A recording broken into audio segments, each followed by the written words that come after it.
You have won me back with the riches of your amazing grace and relentless love. Made alive forever with your life forever. By your grace I'm saved. Hi, I'm Pastor Jordan. And I'm Pastor Taylor. We want to welcome you to Twin City Church Online. We hope these messages encourage you and help you to see that God is alive, relevant, and moving in your life. We would love for you to come and join us in person if ever you're in Jerrabomberra, New South Wales, or Canberra pretty much. We have Sunday services 9:30 and 10:30 a.m. We'd love for you to come and join us. Otherwise, we've got tithing details coming up on the bottom of your screen, but we hope you enjoy the message. My message is titled Great Expectations, and my aim this morning is to remind us that we have an amazing God. The God we read about in the Bible, doing all those mind-boggling miracles, that's our God. That's our God doing what He does best. Anything and everything. Ephesians 3:20 says, "Now all glory to God, who is able through His mighty power at work within us to accomplish infinitely more than we might ask or think." So why do we come to church? Why are we here this morning? What is it that we are hoping for? Do we have expectations beyond getting home in time to get lunch on and the washing out? Now, I reckon God's happy to give us what we need to get lunch on and the laundry done. He's a realist, He knows about our daily grind. But I also think that God gets a kick out of doing exceedingly abundantly above all that we could ask or think. If only we would think to ask. And my text this morning is from Matthew chapter 15, verses 21 through to 28. In case you're interested, this same story is recorded in Mark chapter 7, but we're reading from Matthew 15 simply because I like this account better. Matthew 15 from verse 21, and I'm reading from the New Living Translation. Then Jesus left Galilee and went north to the region of Tyre and Sidon. A Gentile woman who lived there came to him pleading, "Have mercy on me, O Lord, Son of David, for my daughter is possessed by a demon that torments her severely." The account in Mark says that her daughter is a little girl. But Jesus gave her no reply, not even a word. Then His disciples urged Him to send her away. "Tell her to go away," they said. "She's bothering us with all her begging." Then Jesus said to the woman, "I was sent only to help God's lost sheep, the people of Israel." But she came and worshipped Him, pleading again, "Lord, help me." Jesus responded, "It isn't right to take food from the children and throw it to the dogs." She replied, "That's true, Lord, but even dogs are allowed to eat the scraps that fall beneath their master's table." "Dear woman," Jesus said to her, "your faith is great, your request is granted." And her daughter was instantly healed. What did we just read? Another account of another wonderful miracle? We might get used to reading about the people who come to Jesus for help, but that doesn't make what's recorded any less of an amazing miracle. It doesn't present any less of an opportunity for us to learn from it.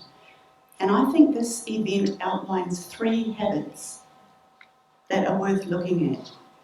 And the first one I've called, "Don't let what's familiar rob you of what's new. That's good. In other words, sometimes we find what we're looking for. So if we're not looking for anything, then most likely we'll not find anything. In other words, who's heard the story from our text before?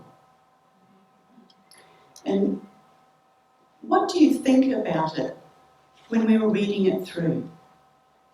When I read that account, I normally get something like, oh, gee, Jesus was a bit harsh, but a happy ending, so all good. When you read that passage, do you get the same thought each time? Sometimes we get so familiar with the stories we read that our thoughts remain the same too. Familiar passage followed by familiar thoughts. It's what we do. We do it with all kinds of things, but especially with people. Sometimes that's okay, but sometimes it's not, because we forget to look for God. We forget to look for opportunities for Him to move. And we forget to expect Him to move. When preparing for this message, the scripture from Matthew kept going around in my head, but I didn't know what to do with it. So I read it through. Oh, Jesus was a bit harsh, but a happy ending, so all good. I read it from several different versions. Same thing. Jesus was a bit harsh. I read it from the account in Mark. Nothing except what I normally thought. Jesus was a bit harsh, but a happy ending, so all good. And I was starting to think I was off on the wrong track, away chasing rabbits. But I hung in there because I know that even my thick skull is no problem for God.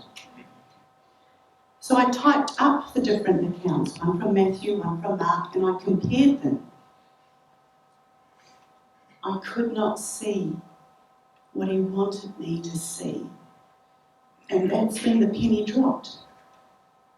As long as I held on to my familiar thinking about this story, I wouldn't see what was new in it. In our text, we are told that Jesus left Galilee and went north to the region of Tyre and Sidon. Well, why go there? That's Gentile territory. The people there were Canaanites. And do you remember what Israel were to do with the people in Canaan after they crossed over into the Promised Land? Well, I reckon there were a few Canaanites who remembered.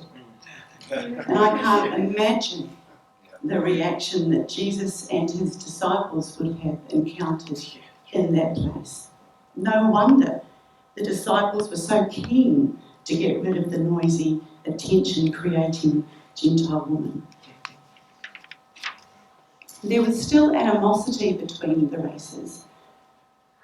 The Jews often referred to the Gentiles as dogs because they considered this pagan people no more likely than dogs to receive God's blessing. Now, only a few chapters before, in Matthew 10, Jesus had authorized His disciples to cast out evil spirits and to heal all kinds of sickness and all kinds of disease. But He had also instructed them not to take the gospel to the Gentiles or the Samaritans, but only to God's people, the lost sheep. Now, Jesus knew the gospel was for all people, but the plan was Jews first, then the Gentiles. So what's He up to? Why is He in this place? There's a note in my Bible that says this was the only time Jesus left Jewish territory. So he must have had a reason. Well, he sure did. In the most unlikely of places, amongst the most unlikely of people, Jesus had a divine appointment to keep. Now, his disciples may have had the authority to effect change, but they weren't looking to do so. They weren't looking for anything to happen in that place. But one young Gentile mother was counting on it. Familiar places and people and unlikely places and people are all the same to God. It's us that treat them differently. Lamentations 3:22 tells us that the Lord's mercies are new every morning. So let's remember to look for them. Don't let what's familiar rob us of what's new. Let's raise our expectations even in our routine. What you going to do today, Lord? What you going to do today? Number 2, refuse to be discouraged. Now, if you've been alive for more than 5 minutes, chances are you've tasted discouragement. It can crop up anywhere. It weighs us down, sucks the life out, and just makes everything too hard. Being a Christian doesn't exempt us from discouragement, and sometimes the things that we have the highest hopes for become the source of our deepest and most painful discouragement. Our Gentile lady from our text rubbed up against desperation and discouragement. Her young daughter was possessed by a demon that tormented her severely. And I'm sure when we get to heaven, this lady will tell us that she tried everything that her Gentile culture knew to do. And then someone must have told her about the man called Jesus. They did a pretty good job of it, because when he turns up in her town, she's there, laying out her request before the one in whom she has placed all her hope, because she knows and believes that he is Lord. Have mercy on me, O Lord, Son of David. And what does the man called Jesus do? He snubs her. He is completely silent. The man she knows has the help she needs utters not a word. Ouch. But the disciples with him do. Tell her to go away. She's bothering us with all her begging. Double ouch. I'd say there's room there for a little discouragement. And then the man called Jesus turns to the woman and says, I was sent only to help God's lost sheep, the people of Israel. Has Jesus been out in the sun too long? What is going on? This is not what we expect from God's Son. Move over, discouragement, and make room for hurt and disappointment. Our Gentile woman has just been told that today is not her lucky day, and it's not looking good for tomorrow either. The help she so desperately needs is being withheld by the very man able to give it to her, the man standing right in front of her, Jesus. What would you have done? Well, Our Lady is either made of tough stuff or her desperation has left her with no choice. She comes and worships Jesus and pleads again, Lord, help me. And Jesus speaks to her again. It isn't right to take the children's food and throw it to the dogs. Did Jesus just call her a dog? Maybe she was better off when Jesus said nothing. Here she is, out in public, begging at the feet of an indifferent Jewish man. People are starting to stare, people she knows. How could this possibly be the Jesus she's heard about? Move over. Discouragement and hurt and disappointment, and make room for offence and their sidekick, anger. What would you have done?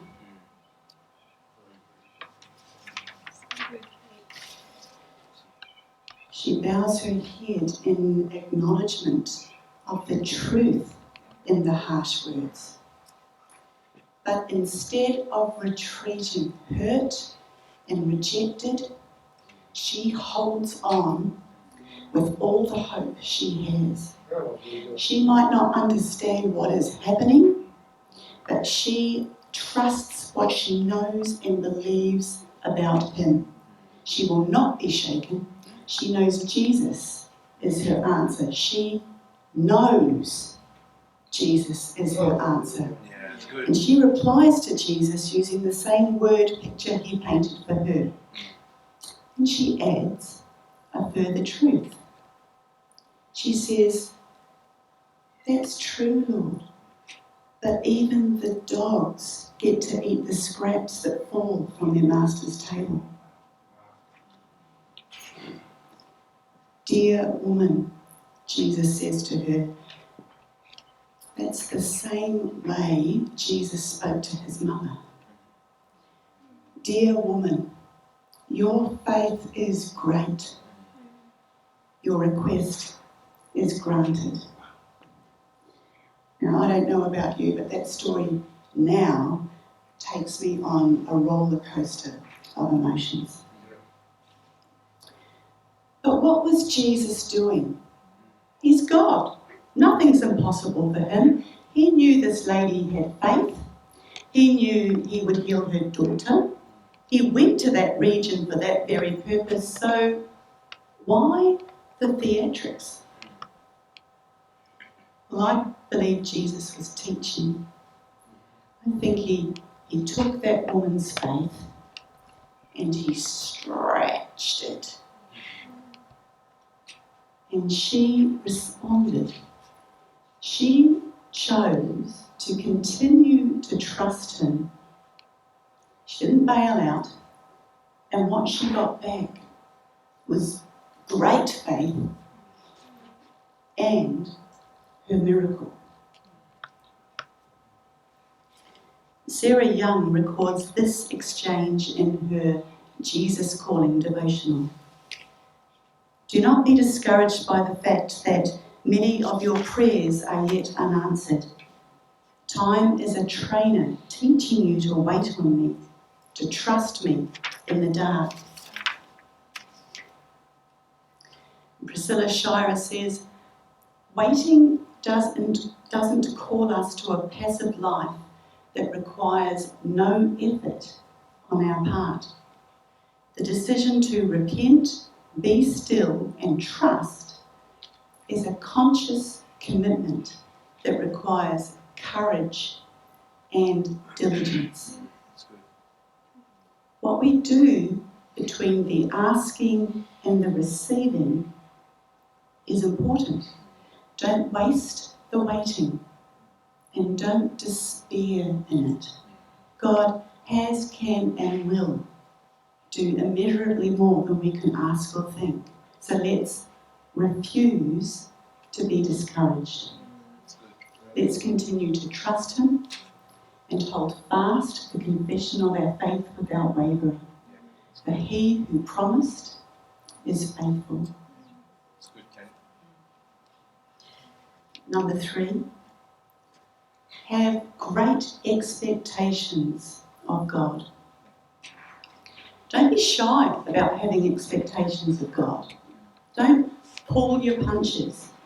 He knows us and our lives inside out, so there's nothing we can hide from him anyway. And the Bible constantly encourages us to bring our burdens to him. God's not like us. If he says something, he means it. So let's call him out on it. Let's hold him to it. In our text, the Gentile woman pleaded with Jesus for mercy on behalf of her little girl. If I'd been this woman, I'd have done the same thing. I'd have begged. Now, I'm not saying that when we ask God for anything we are to beg. Hebrews 4:6 says that we are to come boldly before the throne of our gracious God. But there may be times in our prayer life where our anguish is such that that is what we do. But what I am saying